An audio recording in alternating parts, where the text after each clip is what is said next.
Hey everybody, Ben with Diesel Power Products here. We've installed this Fleece Performance SureFlo sending unit in this tank, and here's how we did it. Huge shout out to Northwest Customs to bringing us their tank and letting us put it in there and getting rid of that old crusty unit.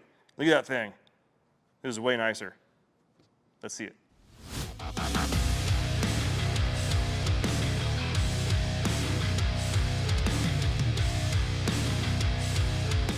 Let's talk about applications here real quick. Fleece makes a SureFlo for a lot of different trucks out there. However, this particular one, this is from a 1998 12-valve second-gen Dodge Ram. Now, I know a lot of people are going to say 94, 97, 98, and this is from a 98 12-valve. So it's the second-generation Ram right before they went to the VP44 pump. So this is still a P-pump tank. First things first, we already got this thing cleaned off, so we're good to go there. We've already got this lock ring loosened up, just used a screwdriver and a hammer. So let's get the old unit out and we'll get the new unit in.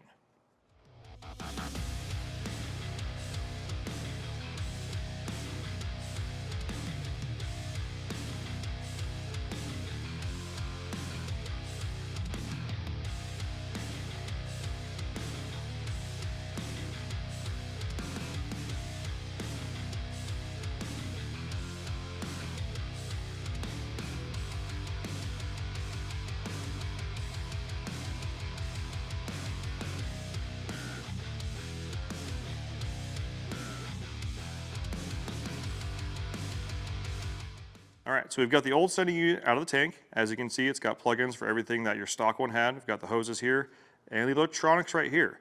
As I mentioned before, this is the SureFlo, so there's no pump in this. This is just a sending unit. It's going to get the fuel out from the bottom of the tank and tell you how much fuel you have in there with a new float right down here. Nice thing about this is it comes with everything you need. As you can see, this O-ring here, pretty well used. Comes with a new O-ring. The only thing you are reusing is that locking collar. So we're going to get this thing set up, we're going to get in the tank, and get it locked in. All right, so we've got our new unit here. We've got a nice billet top on it. We've got our new O-ring installed, a little bit of lube on the outside. We've also got a little bit of lube right here to make sure things slide in nice. You don't want to catch any O-rings or roll it. So next we are going to feed this into the tank, doing our best not to catch this or drop anything inside, and then we'll be able to put our lock ring on top of that and seal it all down.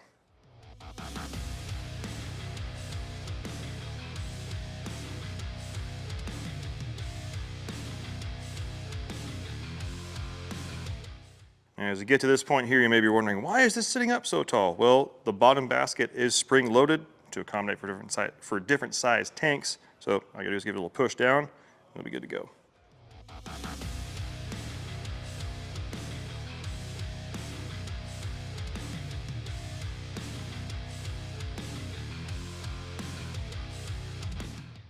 As you've got this in the tank, you may be wondering, which way do I point it? Well, there's a mark right here. And there's two marks on the tank right there. Line them up. Bam, you're good to go. Also, pro tip, just in case you need it, there's a serial number on your unit. Not a bad idea to take a picture of it or write it down, make sure you have it on hand, just in case something happens that way you don't have to pull the tank out to get your serial number.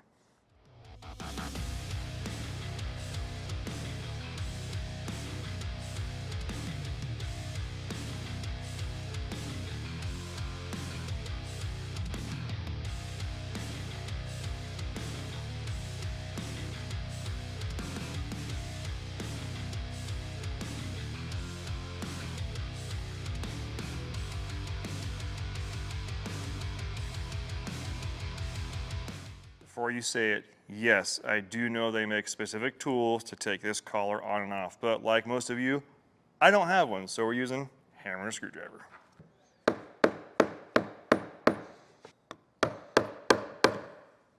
All right, that feels pretty good. I can't really twist this at all, which I could before, so given that we're using plastic to plastic here, I'm not trying to reef on this thing too hard, but I can tell it's nice and tight. Nothing's getting in and out of there, so let's get the rest of it hooked up. Now let's talk about what else comes with this kit. You've got these fuel line clips that I've put on there. You just take the little cap off, slide those bad boys on.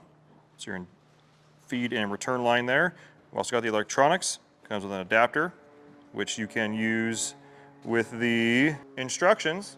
So if you have any questions as far as how this gets installed on your harness, everything is answered right here in the instructions. You've also got fittings If you have a external pump and it wants to have a return in there, you can take this cap out, put this in, and now you have a return line going back into the tank. You've also got a koozie, very important, very patriotic koozie, and of course, a sticker.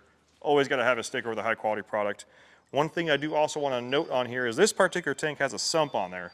The truck that we took this out of is actually a race truck, so they have a sump on there.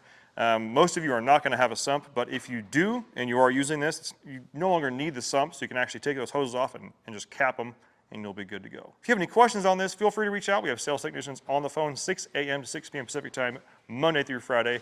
They're here to give you the best tech support in the industry. If you don't have time for a phone call, you can reach us with social media, email, whatever works best for you. We're here to give you the best tech support in the industry. Thanks for watching. We'll see you on the next one.